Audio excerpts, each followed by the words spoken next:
8월 27일 키다리 아저씨께 지금 어디 계세요? 어디에 계신지는 모르겠지만 요즘같이 무더운 날씨에 뉴욕에는 계시지 않길 바랍니다. 저는 아저씨가 스위스처럼 먼 곳 말고 가까운 어느 산꼭대기에서 눈을 내려다보며 제 생각을 하고 계시면 좋겠어요. 부디 절 생각해 주세요. 저는 지금 너무나 외로워서 저를 생각해줄 누군가가 필요해요. 아저씨를 만날 수 있다면 얼마나 좋을까요? 그러면 이렇게 슬플 때 위로를 받을 수도 있을 텐데. 다른 곳으로 옮겨갈 생각을 하고 있어요. 록 일로우에는 더 이상 머물 수 없을 것 같아요. 셀리가 올 겨울부터 보스턴에서 사회사업을 시작하려고 한다는데 저도 셀리를 따라 보스턴으로 가는 건 어떨까요? 그러면 둘이 같이 방을 얻어서 셀리가 일하는 시간에 저는 글을 쓰고 저녁에는 함께 지낼 수 있을 거예요. 여기에서는 얘기를 나눌 사람이 샘플씨 부부나 캐리, 아마 사이밖에 없으니 저녁 시간이 무척 지루해요. 저는 아저씨께서 셀리와 함께 살겠다는 생각에 반대하실 거라는 것을 이미 알고 있어요. 아저씨의 비서가 보낸 편지는 이런 내용이겠지요. 제루샤 에번 양에게 아가씨, 스미스 씨께서는 아가씨가 록 윌로우에서 계속 머무르시길 원하십니다. 엘머 H. 그릭스. 전 아저씨의 비서가 정말 싫어요. 엘머 H. 그릭스라는 이름을 가진 남자는 분명 기분 좋은 사람이 아닐 거예요. 아저씨, 저는 꼭 보스턴으로 가야 해요. 더는 여기에 있을 수가 없어요. 무슨 변화가 일어나지 않으면 전 질식하고 말 거예요. 절망감 때문에 지하 창고, 구덩이 속에 몸을 던질지도 몰라요. 정말 무더운 날씨예요. 풀은 다 시들고 시냇물도 말라버렸고 길은 온통 먼지투성이에요. 몇 주일째 비가 내리지 않았거든요. 이 편지를 보시면 제가 병에 걸렸다고 생각하실지 모르겠지만 저는 다만 가족이 필요할 따름이에요. 안녕히 계세요. 사랑하는 아저씨, 아저씨를 뵙고 싶은 주디 올림. 록 윌로우에서 9월 19일 아저씨께 저한테 어려운 문제가 생겼어요. 이 세상 어느 누구보다도 아저씨의 충고가 필요해요. 아저씨를 찾아뵈면 안 될까요? 편지를 쓰는 것보다는 직접 말씀을 드리는 편이 훨씬 나을 것 같아요. 아저씨의 비서가 편지를 뜯어볼지도 모르니까요. 주디 올림, 추신, 전 지금 몹시 슬퍼요. 록 윌로우에서 10월 3일 키다리 아저씨께 아저씨께서 손수 쓰신 편지를 오늘 아침에 받았어요. 손이 몹시 떨리셨더군요. 아저씨께서 편찮으시다니 마음이 몹시 아픕니다. 미리 알았더라면 제 문제로 신경 쓰시게 하지 않았을 거예요. 그럼 제 고민을 편지로 말씀드리겠습니다. 편지로 쓰기엔 적당하지 않은 문제라 말씀드리기가 조금 힘들어요. 이 편지는 보신 뒤에 곧 태워버리세요. 그 전에 먼저 동봉한 $1000짜리 지폐를 받아주세요. 제가 아저씨께 수표를 보내다니 우습지요? 이 돈이 어디서 났을 것 같으세요? 제 소설이 팔렸어요. 처음에는 7회에 걸쳐 잡지에 실리고 나중에 책으로 나올 거예요. 아저씨는 제가 기뻐서 어쩔 줄 몰라 하고 있을 거라고 생각하시겠지만 그렇지 않아요. 저는 조금도 기쁘지 않아요. 물론 아저씨께 빚을 갚기 시작했다는 건 기쁜 일이에요. 빚진 돈이 아직 $2000 이상 남아있지만 그 돈은 조금씩 나누어서 갚아 나갈 생각이에요. 제발 이 돈을 보낸다고 언짢게 생각하지 말아주세요. 아저씨께 빚을 갚을 수 있게 되어서 얼마나 기쁜지 몰라요. 저는 아저씨께 돈으로 갚을 수 없는 큰 은혜를 입었어요. 그 은혜는 평생 동안 감사와 사랑으로 보답하겠습니다. 이제 그 얘기를 하겠어요. 제가 좋아할지 안 할지는 상관 마시고 솔직한 생각을 말씀해 주세요. 제가 아저씨께 늘 특별한 감정을 갖고 있다는 것은 잘 알고 계실 거예요. 아저씨는 제 가족들 모두를 대신하는 분이니까요. 하지만 제가 다른 남자에게 훨씬 더 특별한 감정을 갖고 있다고 말씀드려도 기분 나쁘지 않으시겠어요? 그 사람이 누구인지는 아저씨도 쉽게 짐작하실 거예요. 제 편지 후 많은 부분은 저비도련님에 대한 얘기였으니까요. 저는 저비도련님이 어떤 사람인지, 그리고 우리가 얼마나 마음이 잘 맞는지를 아저씨께 알려드리고 싶어요. 우리는 모든 면에서 생각이 같아요. 어쩌면 제가 그분의 생각에 맞추려고 하는 건지도 모르겠어요. 하지만 대체로 그분의 생각은 옳아요. 당연한 일 아니겠어요? 그분은 저보다 14년이나 먼저 세상에 나오셨으니까요. 그렇지만 어떤 면에서는 아직 어린애 같은 데가 있어서 보살펴 드려야 할 때가 많아요. 예를 들면 비가 오는 날에도 장화를 신을 생각을 하지 않는다든가 하는 것들이지요. 그분과 저는 언제나 같은 일을 가지고 재미있다고 생각해요. 두 사람의 유머 감각이 정반대라면 얼마나 끔찍하겠어요. 하지만 우리 두 사람을 이어줄 다리가 없어요. 그분은 그만두겠어요. 그분은 그분일 뿐이죠. 저는 그분을 몹시 그리워하고 있어요. 온 세상이 텅 빈 것 같아 허전해서 견딜 수가 없어요. 저 달빛조차 서글퍼요. 아름다운 달빛을 그분과 함께 바라볼 수가 없기 때문이에요. 아저씨도 누군가를 사랑해 보신 적이 있으시죠? 그렇다면 굳이 설명할 필요가 없겠지요. 하지만 사랑해 보신 일이 없더라도 저는 더 이상 드릴 말씀이 없어요. 아무튼 이것이 지금의 저의 심정이에요. 저는 저비도련님의 청혼을 거절했어요. 이유는 말하지 않았어요. 저는 아무 말도 못하고 그저 비참한 심정으로 앉아 있었어요. 무슨 말을 해야 할지 도무지 생각이 나질 않았어요. 그분은 제가 지미 맥브라이드와 결혼하고 싶어 하는 줄 알고 떠나셨어요. 저는 지미와는 조금도 결혼하고 싶은 마음이 없어요. 생각도 해본 적이 없어요. 지미는 어른이 되려면 아직도 멀었어요. 그러나 저비도련님과 저는 오해의 늪에 빠져 서로 마음을 상하게 했어요. 제가 그분을 떠나보낸 이유는 그분을 좋아하지 않아서가 아니라 그분을 너무 많이 좋아했기 때문이에요. 저는 그분이 나중에 저와 결혼하게 된 것을 후회하지는 않을까 하는 생각이 두려웠어요. 그리고 그것을 견뎌낼 자신도 없었고요. 부모 형제도 없는 고아가 그런 훌륭한 가문의 사람과 결혼한다는 것이 타당한 것이냐 하는 자조적인 생각도 들었어요. 전 저비도련님에게 고아원 얘기는 꺼내지도 않았어요. 그분 앞에서 제 자신이 누구인지도 모른다는 말은 죽어도 하기 싫어요. 저는 두려워하고 있는지도 몰라요. 그 가문의 사람들은 자존심이 강하거든요. 저 또한 그렇지만요. 또 아저씨께 약속을 지켜야 한다는 의무감을 느꼈어요. 작가가 되겠다고 공부를 했으면 적어도 작가가 되려고 노력은 해야겠지요. 아저씨의 도움으로 공부를 해놓고는 시집이나 가서 배운 것을 써먹지 않는다면 전 아저씨 앞에서 당당할 수가 없는 거죠. 하지만 조금이라도 돈을 갚아드리게 되어 마음의 짐을 조금은 덜어낸 것 같은 기분이 들어요. 만일 결혼을 하게 되더라도 작가 생활은 계속 할 수 있을 거라고 생각해요. 결혼을 한다고 해서 작가 생활을 전혀 할 수 없는 건 아니니까요. 저는 이 문제를 깊이 생각해 보았어요. 물론 저비도련님은 사회주의자니까 다른 남자들처럼 가난한 사람과 결혼하는 것을 꺼리지 않을 거예요. 두 사람 마음이 통하고 함께 있으면 행복하고 떨어져 있을 때 외로움을 느낀다면 세상의 어느 것들도 그들을 갈라놓지는 못할 거예요. 물론 저도 그렇게 믿고 싶어요. 아저씨의 냉정한 의견을 듣고 싶습니다.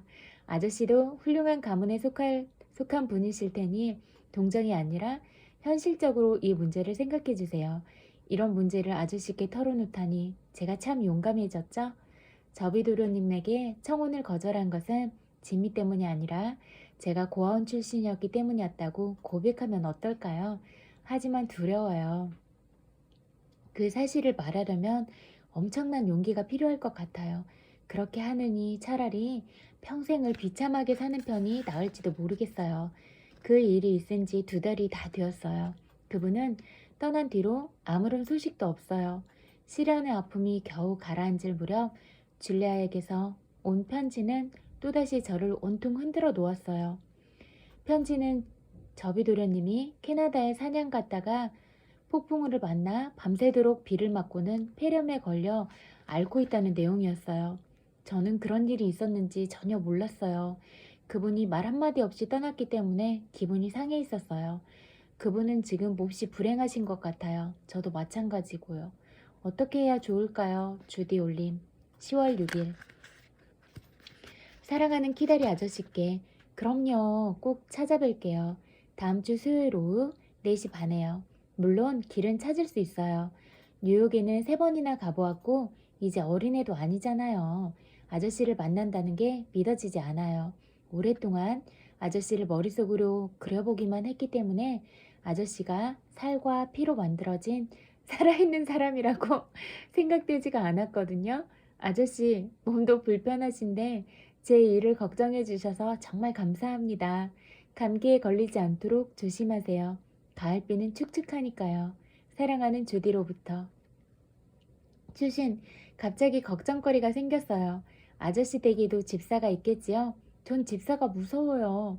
집사가 문을 열어주면 그 자리에서 기절해버릴지도 몰라요.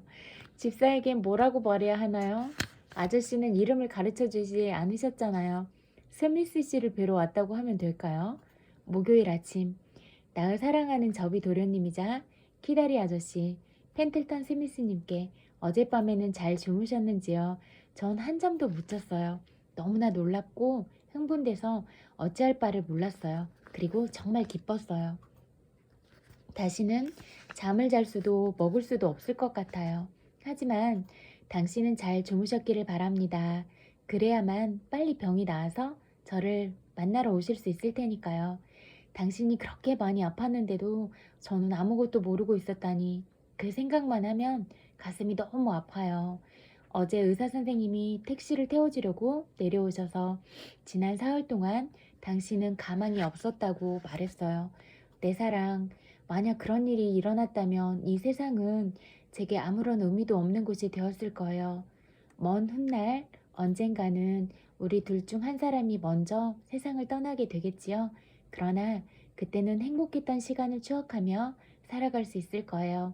당신에게 기운을 북돋아 주려고 했는데 오히려 제가 기운을 내야겠군요.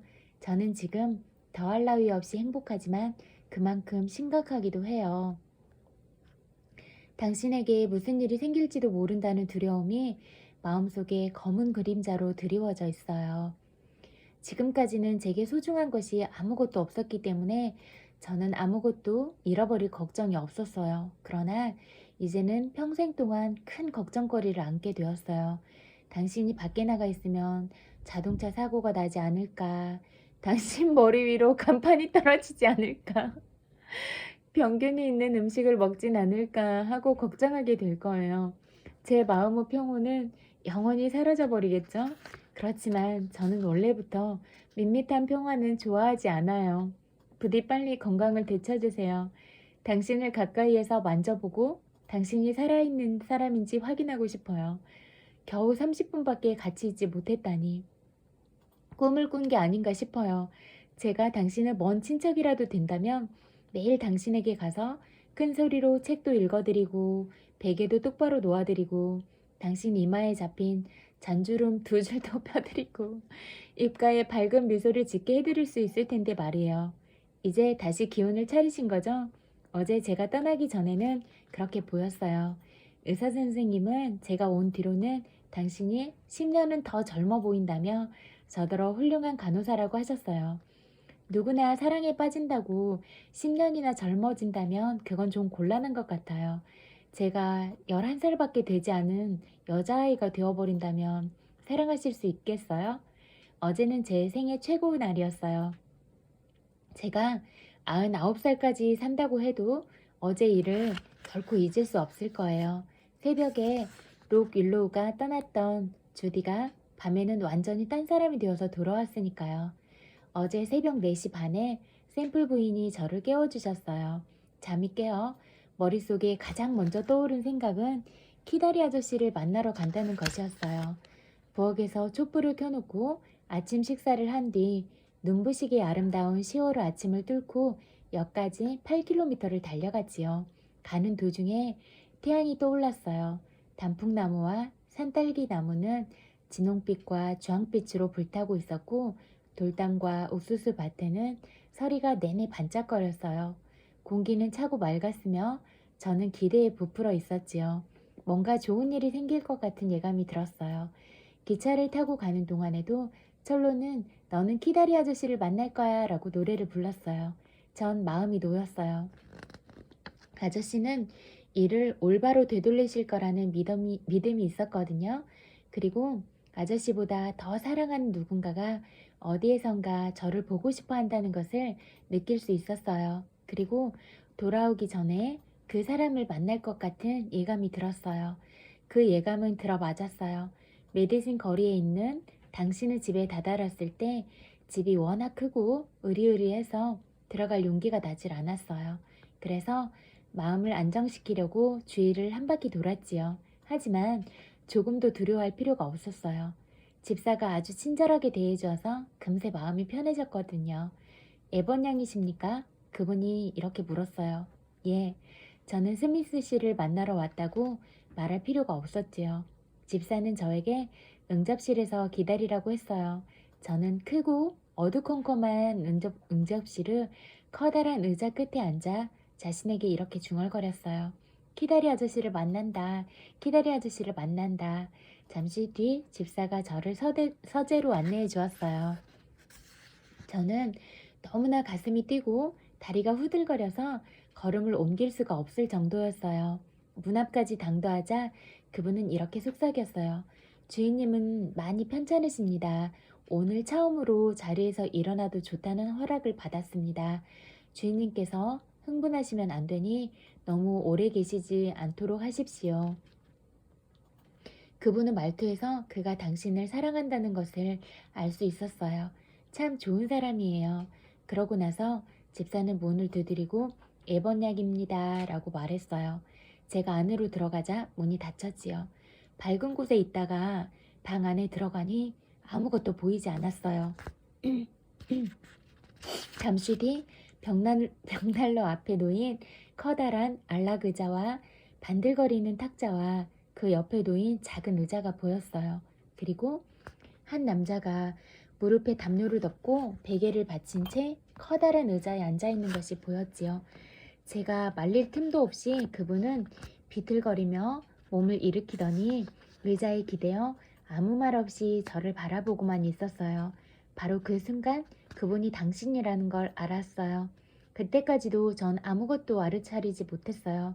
아저씨가 저를 놀라게 해주려고 당신을 부른 거라고 생각했어요. 당신은 웃으면서 손을 내밀었어요. 그러고는 꼬마 아가씨, 내가 키다리 아저씨였다는 걸 몰랐어? 라고 말했지요. 한순간 그동안의 일들이 제 머리를 스치고 지나갔어요. 아, 저는 정말 바보였어요. 제가 조금만 지혜로웠더라면 진작 알아차릴 수 있었을 텐데 말이에요. 저는 명탐정이 되긴 어렵겠죠, 아저씨? 아니, 접이. 당신을 뭐라고 불러야 할까요? 그냥 접이라고 하면 실례일 것 같고요. 의사 선생님이 오셔서 절 보내시기 전까지는 30분 동안은 정말 꿈만 같았어요. 여기에 도착했을 때는 너무 당황해서 하마터면 세인트 루이행 기차를 탈 뻔했어요. 당신도 무척 당황했나 봐요. 제게 차를 권하는 것도 잊었으니까요. 하지만 우리 둘 다 정말 행복했죠? 록 윌로우에서 돌아왔을 때는 이미 어두워진 뒤였어요. 아, 별들이 얼마나 찬란하던지. 오늘 아침 저는 콜린을 데리고 당신과 함께 갔던 곳을 모두 돌아보았어요. 당신이 한 말과 당신의 모습을 떠올리면서 말이에요. 숲은 청동색으로 반짝이고 맑은 공기로 가득 차 있었어요. 등산하기 딱 좋은 날씨예요. 당신이 여기 계셔서 저와 함께 산에 갈 수 있다면 얼마나 좋을까요? 사랑하는 접이, 당신이 너무 그리워요. 하지만 이것은 행복한 그리움이에요. 곧 함께 지내게 될 테니까 이제 우리는 진정으로 서러울 것이에요. 제가 드디어 누군가의 사람이 되다니 이상하지 않아요? 정말로 행복해요. 단 한순간도 당신을 실망시키지 않을 거예요. 언제까지나 당신의 주디. 추신, 이것은 제 평생 처음 써보는 연애편지예요. 제가 연애편지를 쓰게 되다니 참 우습지요?